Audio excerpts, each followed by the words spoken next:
Então agora nós trabalharemos com altura máxima, tempo de altura máxima e alcance máximo. Então, primeiramente, vamos tratar da altura máxima. Então, isso aqui é importantíssimo sempre que vocês forem resolver problemas de projéteis, tá?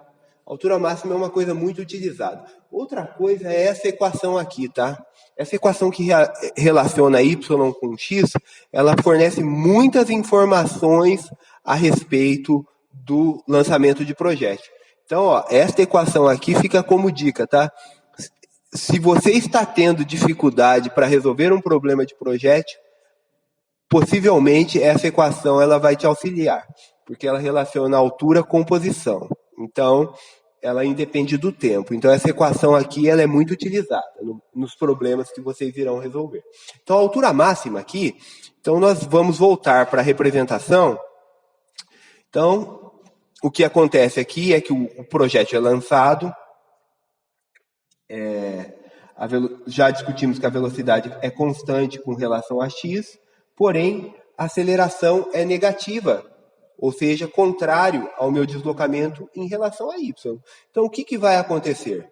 Você vai arremessar o objeto, ele vai chegar até um ponto em que a velocidade dele em y ela é toda direcionada para cima, em um ponto ela vai se cancelar e aí ela se torna direcionada para baixo, o que faz com que ele se mova acelerando, né? Então aqui ele se move freando na subida e desce acelerando, só que tem um ponto aqui, ó, este ponto aqui significa que na troca a velocidade se anula. Então da parte que ele freia para a parte que ele acelera, a velocidade se anula. Então, para eu determinar o tempo de altura máxima, obviamente que eu tenho que considerar que a minha velocidade em y ela é zero. Tomando a velocidade A2b vy igual a zero, eu consigo determinar o meu tempo de altura máxima.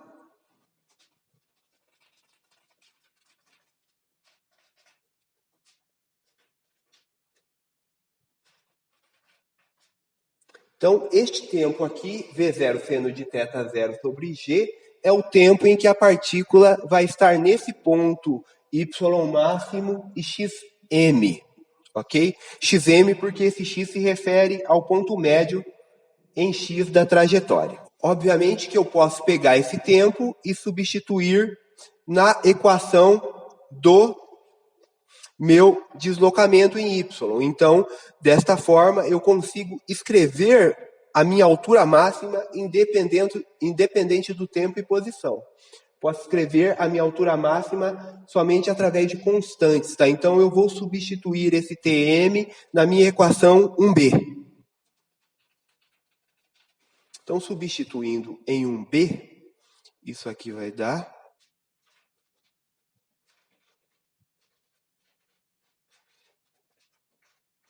Então, o meu y máximo aqui, substituindo, eu vou ter v0 ao quadrado seno ao quadrado de θ0 sobre g, menos v0 ao quadrado seno ao quadrado de θ0 sobre 2g. Então, percebam que eu tenho uma coisa subtraído pela metade dela. O que é uma coisa menos a metade? É meio. Então, o meu y máximo, ele é meio de v0 ao quadrado seno ao quadrado de θ0 vezes dividido por g.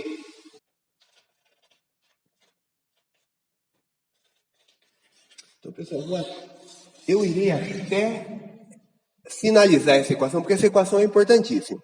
Então, a questão é, o que determina a altura do projétil? Primeiramente, o ângulo de lançamento. Então, vamos considerar aqui, ó, que por uma dada velocidade inicial constante, qual ângulo me fornecerá a altura máxima? Lembrando que seno ao quadrado ele varia de 0 a 1. Então, a altura máxima ela é obtida quando essa função seno aqui for 1. E para qual valor que seno é 1? Para θ igual a π sobre 2. Então, se o meu lançamento for vertical, para uma dada velocidade V0, é obviamente que eu vou ter a altura máxima. E conforme eu for variando este ângulo, né, tornando este ângulo menor, mais menor será essa altura máxima. Então, é isso aqui, tá, pessoal? Então, percebam que a minha altura máxima ela só depende de constantes, que é a velocidade de lançamento, o ângulo de lançamento e, obviamente, a aceleração gravitacional. Então, dado essas duas equações, que são o tempo da altura máxima e a altura máxima, eu posso calcular o tempo que o projétil demora para atingir o solo. E isso é muito simples, dado a simetria do movimento, né? Então, pela simetria do movimento, eu sei que o tempo para que o projétil atinja o solo é 2 vezes o tempo de altura máxima. Então, vou usar TA aqui porque ele se refere ao alcance máximo, então ele vai ser 2 TM. Por simetria, eu concluí esse resultado, mas é possível verificar. Então, é isso que nós iremos fazer. Vamos verificar se o que eu estou dizendo realmente é verdade. Então, percebam aqui, ó. Qual é o valor do Y em A? Obviamente que é 0. Então, para x igual a A, y igual a 0. Equação 1b. Então, agora eu vou tomar 1b com y igual a 0. Ter que V0 seno de θ0 t menos meio de gt quadrado igual a 0. Então, percebam aqui que eu tenho uma equação de segundo grau, porque V0 seno θ0 é constante, menos meio de g é constante. Se eu calcular as raízes dessa equação de segundo grau, obviamente que uma raiz aqui é 0, e a outra raiz aqui, ó, é t igual a 2tm. Isso eu quero que vocês façam em casa, tá? Verificar as raízes dessa equação. Então, o meu t' aqui, ele vai ser 0, e o meu t, duas linhas, ele é 2v0 seno de θ0 dividido por g. Então, essa atividade eu deixo para vocês. Obviamente que no lançamento o projétil está em 0 e na aterrissagem o projétil também está em 0. Então, por isso que eu tenho 2 tempos que satisfazem essa equação.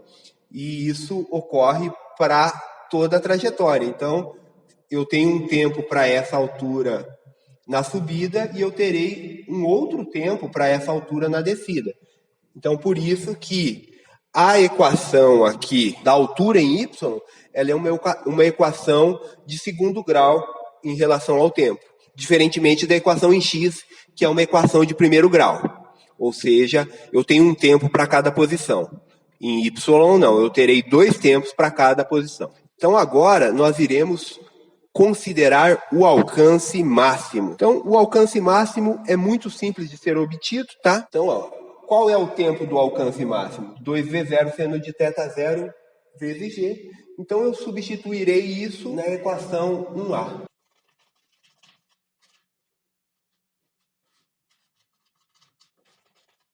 Então, obviamente que se eu substituir o meu TA ali, que é 2tm, na minha equação 1A, eu vou ter o alcance máximo. Então, o meu A, ele vai ser o quê? V0 cosseno de θ0 vezes o T. E o T, ele é 2V0 seno de θ0 dividido por G. Então, pessoal, aqui eu tenho uma relação interessantíssima que, usando uma propriedade trigonométrica aqui, essa equação ela aparece de uma forma muito bela e foi Galileu que constatou isso, tá? Então é importante reproduzir esse resultado e eu irei fazer ele para vocês, tá, ok? Porque nós iremos concluir que, por uma dada velocidade inicial, o meu alcance máximo ele é obtido por um ângulo θ específico que, empiricamente, possivelmente, vocês concluam qual é esse ângulo θ. Mas eu irei demonstrar, através dessa equação, qual é o ângulo θ que me fornece o máximo alcance de um lançamento de projétil. Então, vamos lá. Reescrevendo essa equação da seguinte forma. Então, o que eu tenho aqui é que 2 cosseno de θ0 seno de θ0. Então, eu posso usar essa... Agora eu irei usar a seguinte relação trigonométrica. Seno de A mais A. Então, seno de A mais A é cosseno A seno A mais seno A cosseno A. Ok? Então, eu posso reescrever isso como sendo seno de 2A igual a 2 vezes o cosseno de A seno de A. Então, percebam que esta propriedade trigonométrica ela pode ser usada aqui.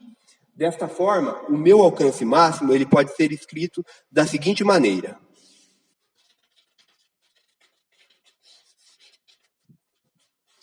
Pessoal, só corrigindo aqui, por favor, que no desenvolvimento aqui, às vezes acaba que a gente, como eu estava focado nisso aqui, eu acabei esquecendo disso aqui, ó.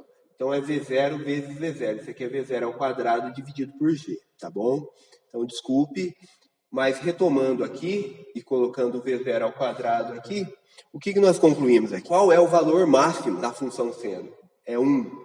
E o seno de 1, ele ocorre para que ângulo? Π sobre 2. Portanto, para que eu tenha o seno igual a 1, eu preciso que o meu θ zero seja 45 graus, ou π sobre 4.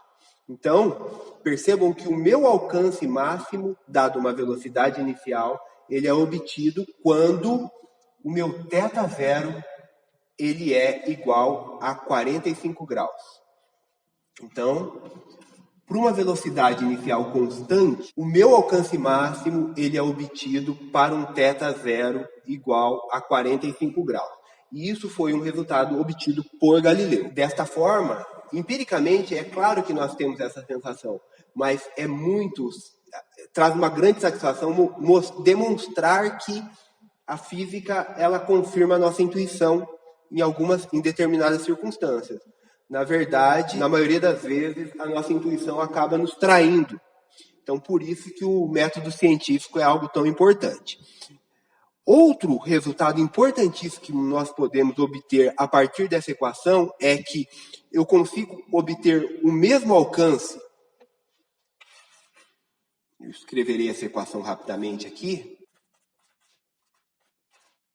Então, eu consigo obter o mesmo alcance para 2 ângulos de lançamento.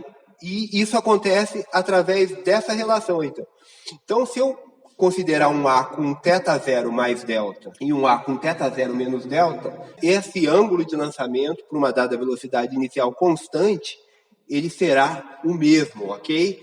Então, a minha sugestão de atividade para vocês é demonstrar que eu tenho o A é igual para θ zero mais delta e θ zero menos delta. Sugestão, escrever o θ zero como θ zero mais delta e θ zero menos delta e usar alguma propriedade trigonométrica, tá bom? Então, fica a sugestão e finalizo a aula aqui. Então, muito obrigado. É muito importante que resolva os exercícios de projéteis. Eu estarei disponibilizando uma lista e nos vemos na próxima aula que iremos tratar a respeito de movimento circular uniforme. Então, pessoal, muito obrigado e bons estudos.